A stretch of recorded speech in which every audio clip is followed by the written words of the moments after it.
सबोपदेशक 3:2 में बाइबल बताती है कि जन्म लेने का समय है और मरने का भी समय है और हर एक मनुष्य का मरना निश्चित है और उसके तुरंत बाद एक न्याय के लिए हम जाते हैं। और यह न्याय इसलिए नहीं होता कि हम बचाए गए हैं या नहीं, बल्कि यह नर्क में आपका स्थान तय करती है, जिसका निर्णय आपके द्वारा आपकी ज़िंदगी में अभी लिया गया है।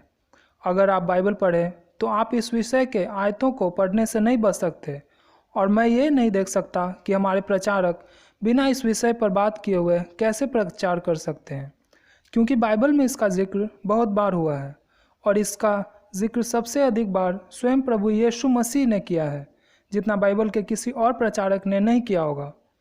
अब सवाल है कि नर्क क्या है? तो नर्क परमेश्वर की उपस्थिति से दूर होना ही है।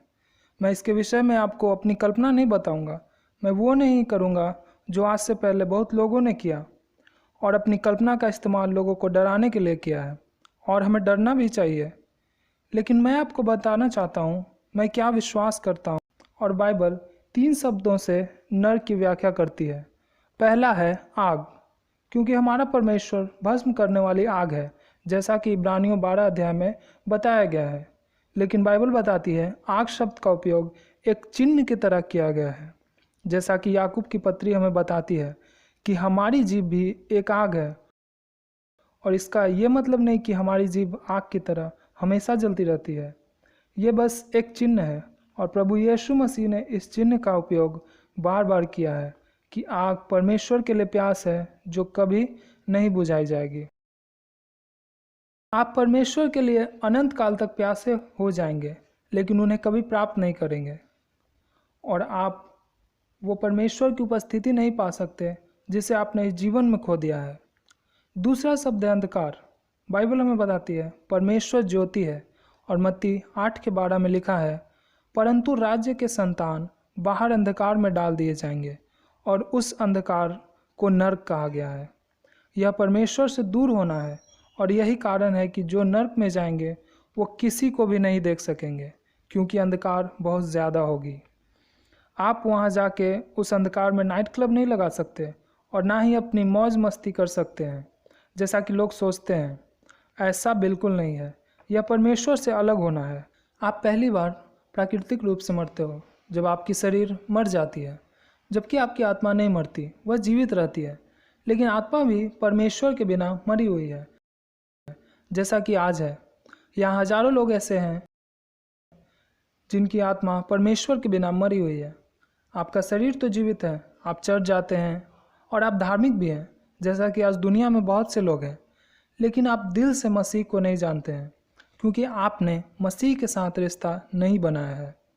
अब परमेश्वर को नर्क बनाने में कोई खुशी नहीं थी। उन्होंने आपके लिए यह नहीं बनाया, उसने नर्क शैतान और उसके दूतों के लिए बनाया है। लेकिन यदि आप शैतान के मार्ग पर दृढ़ता से चलते रहेंगे तो आप भी वहीं जाएंगे। और वचन बतलाती है कि परमेश्वर की यह इच्छा है कि सभी मनुष्य बचाए जाएं। इसलिए परमेश्वर ने अपने पुत्र को भेजा कि वह आपके लिए क्रूस पर चढ़ाया जाए, और जब यीशु मसीह क्रूस पर मरे तो वो एक न्याय था। परमेश्वर ने आपके स्थान पर मसीह यीशु का न्याय किया। यीशु ही वह है जिसने आपके लिए नरक के दुख को सहा, और जब अपने अंतिम समय में उसने कहा, हे परमेश्वर, तूने मुझे क्यों छोड़ दिया, वह पल बहुत ही भयावह और हमारे समझ से परे है, क्योंकि पिता और पुत्र एक दूसरे से अलग हो रहे थे।